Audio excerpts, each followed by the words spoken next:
podcast 72 sur 365, faire une chose à la fois. Quand on commence à éduquer son cheval, on se rend compte qu'il y a énormément de choses à travailler. Le début d'un exercice, pour qu'il soit propre, le milieu de l'exercice, tenue, la fin, propre, déjà il y a ça. Et quand on réussit enfin le début, on essaye d'avoir le milieu et ça marche pas et on découvre que c'est parce qu'on n'a pas la fin. Alors on veut avoir la fin, mais en travaillant la fin, on perd le début. Ah, quelle prise de tête! Et si par hasard on y arrive, on se retrouve ensuite face à un exercice où c'est tout autant difficile à vivre parce que le cheval, par exemple, il se durcit quand on fait le pousser des antérieurs, il se bloque, il devient lourd, il bouge pas.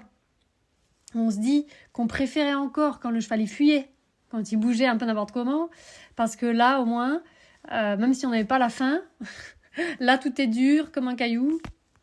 Alors à ce moment-là, on va aborder les cours sur comment apaiser son cheval, sur la zone, parce qu'on voit bien que le cheval est stressé, crispé, se renferme.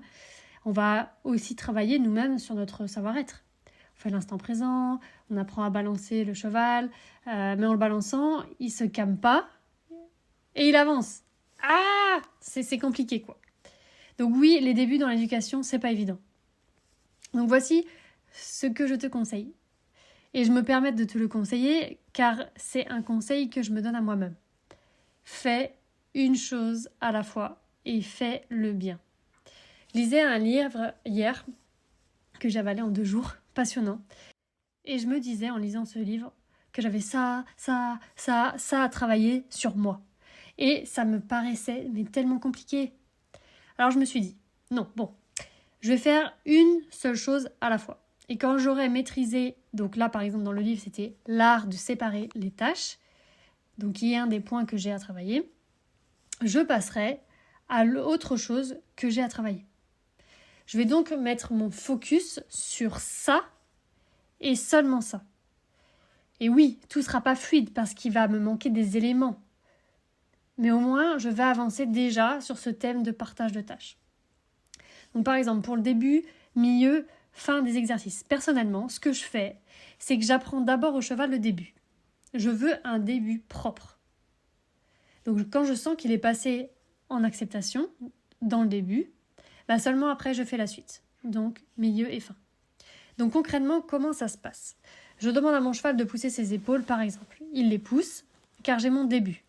Mais il fait 3 pas au lieu d'un seul. Parce qu'il ne connaît pas encore le code de fin. Je vais quand même faire la pause pour lui dire que le début était bon. Et si pendant ma pause, par contre, il se permet de bouger, là, par contre, je vais mettre de la disharmonie. Tu verras dans la vidéo de la formation qui sort là, normalement, demain, sur le oui et sur le non, tu verras ça. Puis, après quelques répétitions, souvent une séance après, quand même, j'attends en général une nuit, je vais intervenir si mon code de fin, que moi je fais clairement, si le cheval n'y a pas répondu. Et donc, je vais commencer à installer le code de fin. Encore une fois, avec de la disharmonie pour faire « t'as pas vu mon code de fin ?» Et très vite, le cheval va y répondre.